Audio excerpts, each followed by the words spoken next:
You know that car sitting in your driveway? It's way more than just an engine and four wheels. It's a supercomputer, a guardian angel, and a concert hall, all rolled into one incredible package. So let's dive into this amazing journey cars have taken, from pure mechanical muscle to a seriously sophisticated digital mind. Right, so how in the world did this happen? How do we go from these simple machines to cars that are literally packed with more tech than the first Apollo missions? Well, that's the big question we're going to unpack today, tracing that incredible line from the analog past to our super-connected present. And this just lays it all out perfectly. I mean, look at the difference. On the left, you've got a classic car dashboard. Physical gauges, a simple radio, tons of knobs and levers. Now look at the right, today's car. It's a full digital cockpit, a slick infotainment system that runs your whole life, and a clean, minimalist design where software is king.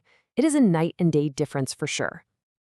Okay, let's rewind the clock and start at the beginning. Welcome to the age of mechanics. This was a time when cars were all about their physical parts, a world of pure, unadulterated muscle and metal. For decades, cars were pretty simple, really. They were basically defined by just 5 core systems. You had the engine making the power, the drivetrain getting that power to the wheels, and then the steering and brakes, which gave the driver direct physical control. The electrical system, it was super basic, often just a 6-volt system to run the ignition and maybe a few lights. And that was it. That was the whole machine.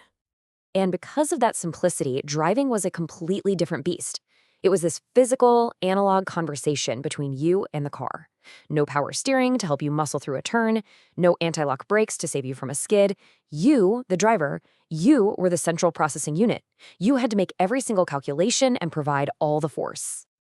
And then, boom, everything changed. We entered the electronic revolution.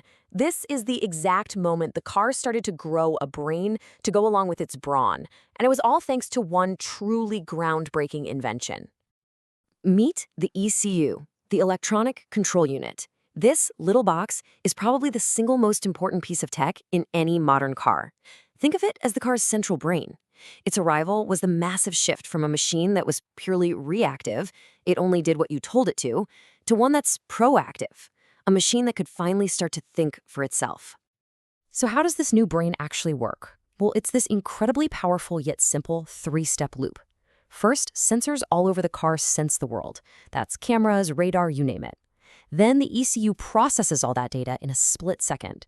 And finally, the system assists the driver, maybe with a warning beep or by actually hitting the brakes or steering. This simple loop is the foundation for pretty much every smart feature we have today. Which brings us right up to today's intelligent car. And the first and maybe most important job of this new mind is to act as your digital co-pilot with one main mission: keeping you safe. Now, the official name for all this safety tech is ADAS, which stands for Advanced Driver Assistance Systems. It's basically the catch-all term for all the ways your car now uses that sense, process, assist loop to try and prevent an accident before it can even happen. And the list of these ADAS features is just wow. You've got anti-lock brakes to stop skids, electronic stability control to keep you from spinning out, automatic emergency braking that can literally stop a collision on its own, blind spot monitoring, lane keep and assist. The list just goes on and on. These aren't just gadgets, they're layers upon layers of digital protection. So what's the whole point of all this? Why does it matter? It all comes down to this. ADAS is designed to fight back against the single biggest cause of crashes: human error. These systems are our safety net, constantly watching our backs and ready to jump in to save lives. It's that simple.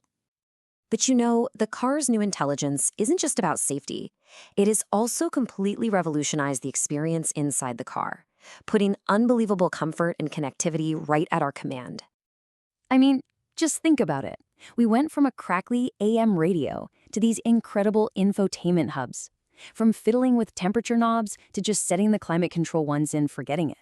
We have digital dashboards we can customize, head-up displays that project info right onto the windshield, and all these little things like keyless entry and wireless charging that we just totally take for granted now.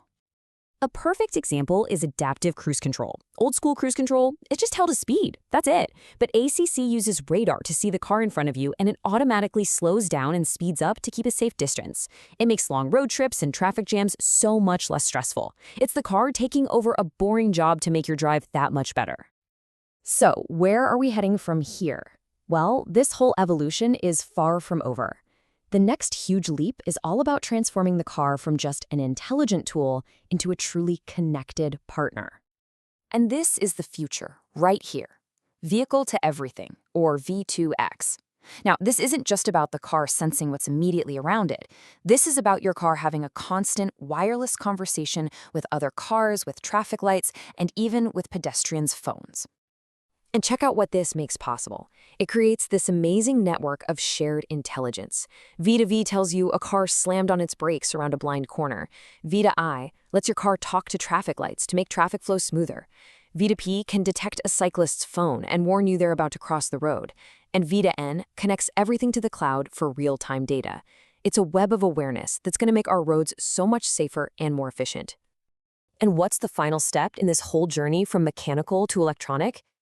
It's technology like steer-by-wire. Just imagine a steering wheel that isn't physically connected to the front wheels with a metal rod. Nope. Instead, it just sends an electronic signal. This completely severs that last major mechanical link, turning the act of steering into a purely digital command. Wild. Which brings us to our final and most important question. We started this journey with a car that was all muscle, where the driver was the brain. Now we have a car that has a brain of its own, a true digital co-pilot.